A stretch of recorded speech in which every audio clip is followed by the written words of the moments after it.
Tonight on DC News Now, it's a DMV First Warn Day. Chief Meteorologist Janessa Webb is tracking powerful storms and gusty winds for tonight. A mass shooting in D.C. leaves one dead and several injured, including 2 children. Well, we're learning about the search for 2 suspects tonight.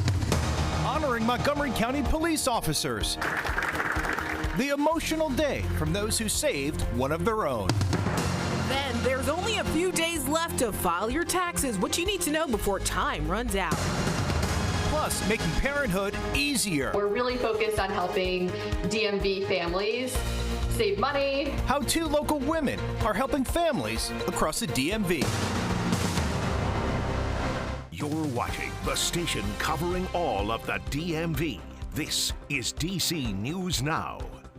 Hi, everyone. Thanks for joining us tonight for DC News Now at 7 o'clock. I'm Chris Flanagan. And I'm Annalisa Gale. We start with Chief Meteorologist Janessa Webb on this rainy Thursday evening here. Janessa, definitely tough if you're driving home in this. Yeah, we have a really fluctuation of visibility that continues to go up and down across the region due to this approaching storm system. Here's the alerts kind of nationally with wind concerns the farther you go to the southeast. And then we have a tornado watch that's just outside of our viewing area. Some of these cells starting to get real feisty across our region, well to our west at this point. And so we're going to watch this line that's really taking its time. There's the frontal passage, and so it's a little bit of ahead of that moisture, but they're pretty much in sync. And so we're really going to be watching for tonight, really an overnight situation into the start of your Friday, where the biggest threat starts to rev back up. So just in Morgantown, it's about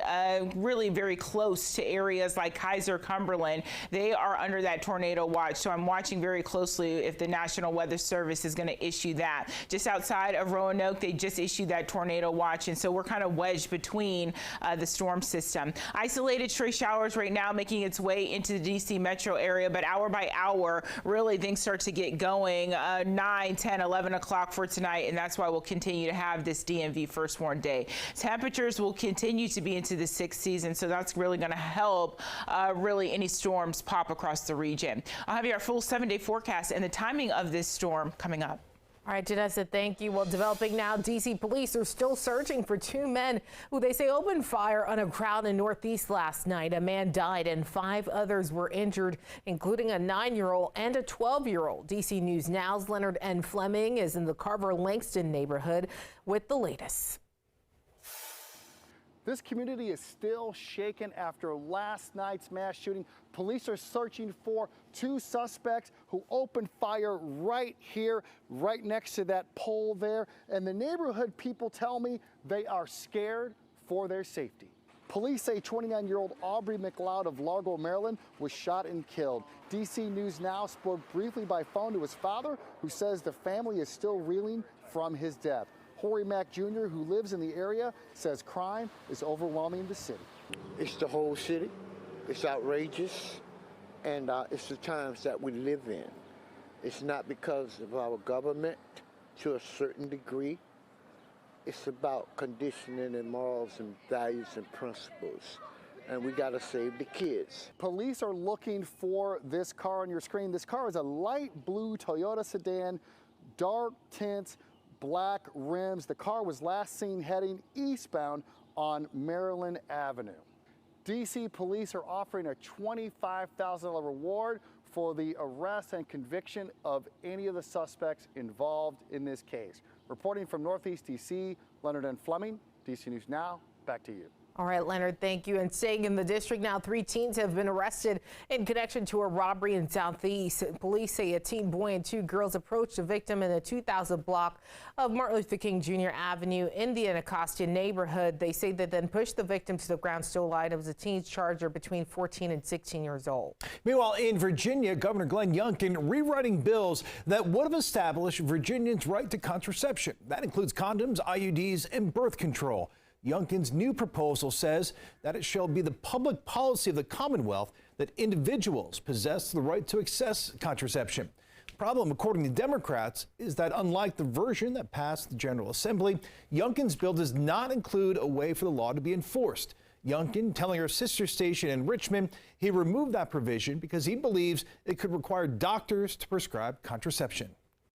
There's just a big question about enforcement when, in fact, a physician may make a decision that is so fundamentally based on the health of a patient and therefore wanting to prescribe something different or do something different that needs to be in the physician's judgment.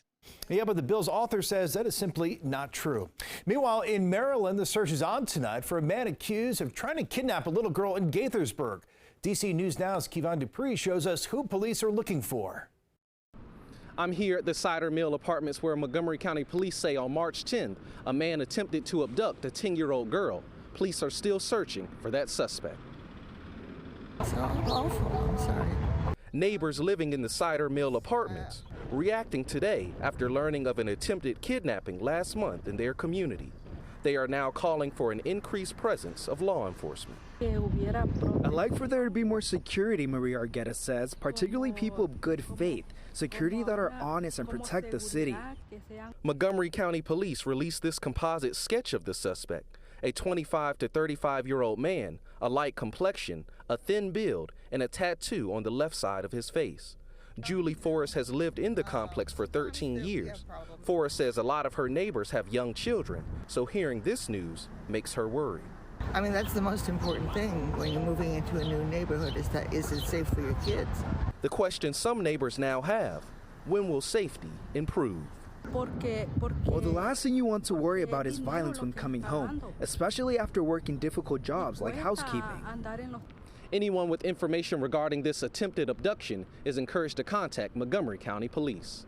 Reporting in Montgomery County, I'm Kevon Dupree, DC News Now. All right, Kevon, thank you. Well, developing this afternoon, O.J. Simpson, the former football star charged and acquitted of the murders of his ex-wife and her friend, has died of cancer. Simpson's family says that he died this morning surrounded by his children and grandchildren. Back in February, he shared an ex that he was in good health and recovering.